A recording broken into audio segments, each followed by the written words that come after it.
नारायण। साथियों, पितृपक्ष आपका प्रारंभ हो गया है। मैंने एक छोटा सा वीडियो आपको डाला भी था, लेकिन एक बात बताऊं, कुछ जानकारियां अधूरी रह जाती हैं छोटे से वीडियो में। तो हमारा ये कहने का है कि श्राद्ध जो है कई प्रकार के होते हैं।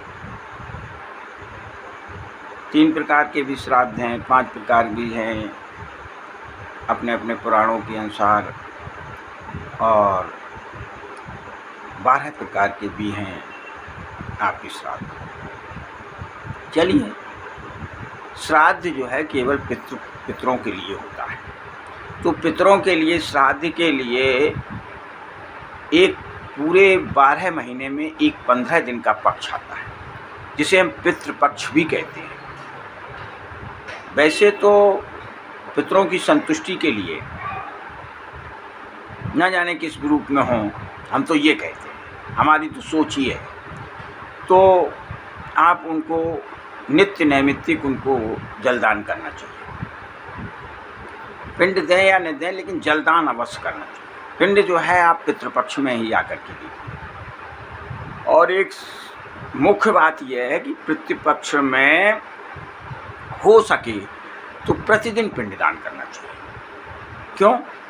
कभी कभी ऐसे होते हैं पितरों की तुम्हें तिथि नहीं मालूम है कि किस तिथि में उनको वो जो है यहाँ से संसार से गए हैं। तो उनके लिए तिथियां भी निश्चित हैं, उन तिथियों में जरूर कर दीजिए। जैसे मातृपक्ष के लिए नवमी है महिलाओं के लिए, इसी तरह से पूर्णिमा है, अमावस्या है, इनमें आप कर दीजिए।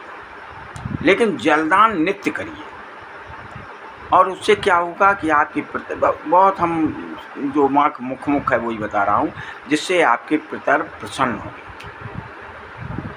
उनको जल मिलेगा। जल का विधान भी बहुत साधारण रखिए, ज़्यादा चक्कर में ना पड़िए। जो मुख्य बात है कि उनको तिल शहद, दुग्ध शहद और उनको दीजिए। 3 पात्र रख लीजिए। एक में तो सब तीर्थों को, देवों को, सूर्य नारायण भगवान को, सबको दे दीजिए। दूसरे में आप दिव्य मनुष्यों को दे दीजिए, सनक सनंदन सनातन सनत कुमार आदि को। उसमें 2 ही 3 हैं, वो पुस्तक से मालूम हो जाएगा आपको। उसके मंत्र भी हैं, लेकिन मंत्र ना कहिए, आप उनको दे दीजिए। यदि नहीं कह सकते हैं तो दिल्ली करने के लिए पंडित थोड़ी बुलाएंगे, आप स्वतः करिए। और तीसरे में जाकर के दक्षिणामुख होकर के आप जो है, यदि यज्ञोपवीतधारी हैं तो उसको जो है आप दाएं कंधे पर ले करके और सारा जो है विचार करते हुए अपसभ्य होकर के, जिसे अपसभ्य कहते हैं, अपसभ्य होकर के आप अपने पितरों को। लेकिन तिल, जौ और ये चावल आप जरूर रखिए, फूल भी रखिए, सफ़ेद फूल भी आपके होने चाहिए। तो इस तरह से आप जलदान, हमारा कहने का मतलब जलदान जैसे आप संभव पाएँ। और 3 होते हैं, पहले पितृपक्ष होता है और मातृपक्ष, 2 ही पक्ष होते हैं। तो पितृपक्ष में आप पिताजी को पिता, पितामह, पितामह इनको दे दीजिए। फिर माता जी को तो और दादी और परदादी को दे दीजिए। उधर नानी, नाना और नाना के 3 वो ले लीजिए। नानी, परनानी, वृद्ध नानी, नाना, परनाना और वृद्ध नाना, उनको ले लीजिए। लेकिन पितरों का अजीब है, पंडितों के लिए तो खास तौर से है। वो तो यजमान में भी कोई उनका रह गया है तो उसके लिए भी मतलब जलदान करना चाहिए। पंडितों के लिए तो खास ही ड्यूटी है, बहुत अत्यधिक ड्यूटी है उनकी, कि यदि उनका कोई यजमान के पक्ष में कहीं कोई रह गया तो आप ग्राम पक्ष में, मित्र पक्ष में, गुरु के पक्ष में, और सब कुछ आप उनको मतलब सबको जो है जलदान करिए, तभी सब। मतलब हम शॉर्ट में बता रहे हैं। तो इन लोगों का भी नाम लेकर के आपको जलदान करना चाहिए खास तौर से। तो इससे क्या होगा कि जितने भी आपके पितर हैं वो प्रसन्न होंगे, आपको आशीर्वाद देंगे। हाँ, एक बात अधूरी रह जाती है कि जिस दिन जिसकी तिथि मालूम है उस दिन तो वो उसका श्राद्ध करिए, जलदान भी करिए, और श्राद्ध माने में जो है वो जो क्रिया कर्मकांड है जो है उसका सब करिएगा, और ब्राह्मण को ये भोजन कराइए। अच्छा, श्राद्ध करते समय इन 2 लोगों को पिंड देने के लिए ज़रूर 3-4 लोगों को निकालना चाहिए। गऊ के लिए स्वान के लिए, काक के लिए और चींटियाँ के लिए जो है थोड़ा डाल दीजिएगा। तो गऊ, कौवा, कुत्ता इनको जरूर, और गऊ को तो वैसे भी देना चाहिए, गोग्रास आप निकालते हैं, सर्वदेवमयी है, सब देवताओं उसमें देवता वास करते हैं, तो गऊ को तो नित्य प्रत करनी चाहिए। और यदि आप चाहें तो नित्य भी जलदान कर सकते हैं, जलदान करना चाहिए। यदि आप में श्रद्धा है, समय है, सब कुछ है तो वो भी करना चाहिए।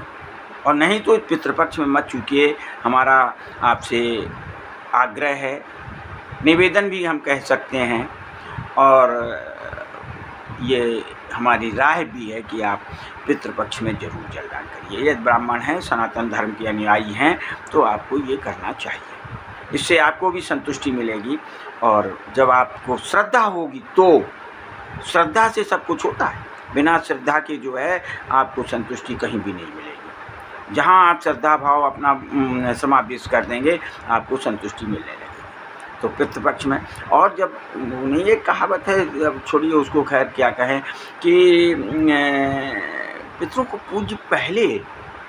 अरे जब घर के लोगों को नहीं पूजेंगे तो बाहर क्या आपकी पूजा से क्या फल? जब घर ही के रुष्ट हो जाएंगे तो आपको पूजा आगे क्या फल है? सबसे पहले अपने पितरों को प्रसन्न करिए, और उनके लिए एक ही 15 दिन का महत्व आता है। 15-15, 20-20 मिनट लगते हैं जलदान में, और फिर इसके बाद में आप अन्य भी पक्ष कर सकते हैं। ब्राह्मण को भोजन कराइए, दक्षिणा दीजिए, और बल्कि लोग तो ये कहते हैं जैसा उनको प्रिय हो भोजन, वही प्रिय भोजन कराइए। भले ही उन तक ना पहुँचता हो, लेकिन ये कर्मकांड तो है, हम तो ये कहते हैं।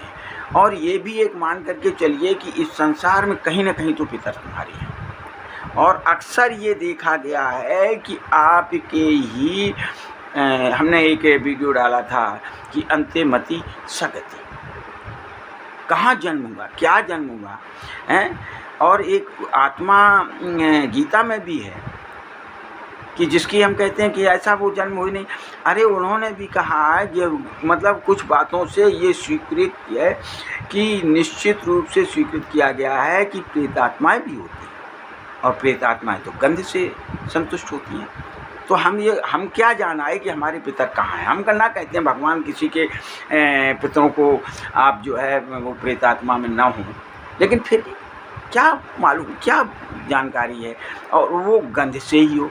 और ये भी हमें अपने अनुभव से और जो है अपने पूर्वजों के द्वारा जो बताया गया है कि प्रेतात्माएं घर को छोड़ के कहीं नहीं जाती। जब घर में उनकी पूजा पाठ नहीं होती है, घर में उनको कुछ नहीं मिलता है, तब इधर उधर भटकती हैं और लोगों को परेशान करती हैं। तो क्यों उनको दूसरे के घर में जाने दो? क्या मतलब है? अरे हमारे तुम पूर्वज रहे हैं, हमें उनको तृप्त करना चाहिए हैं, किसी भी तौर पर करें। तो ये मतलब हमारा यही कहना है, और इसको ध्यान में रखिए।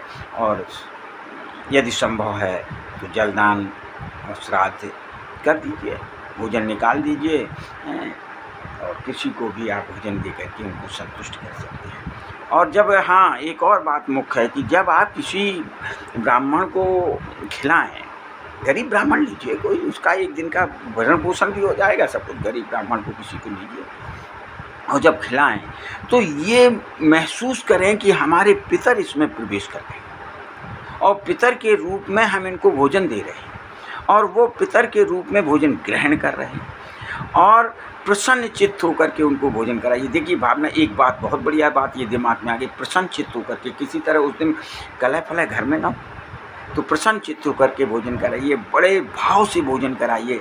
और जितने भाव से, जितनी प्रसन्नता से वो भोजन करेंगे, आप समझ लीजिए निश्चित रूप से पितर प्रसन्न। और एक बात मुझे याद है और मैंने समझा है कि यदि आपके स्वप्न में कभी पितर आते हैं, उनका दर्शन होता है, तो आप ये निश्चित मान लीजिए कि वो जिस मुद्रा में आएंगे वही उनकी मुद्रा है।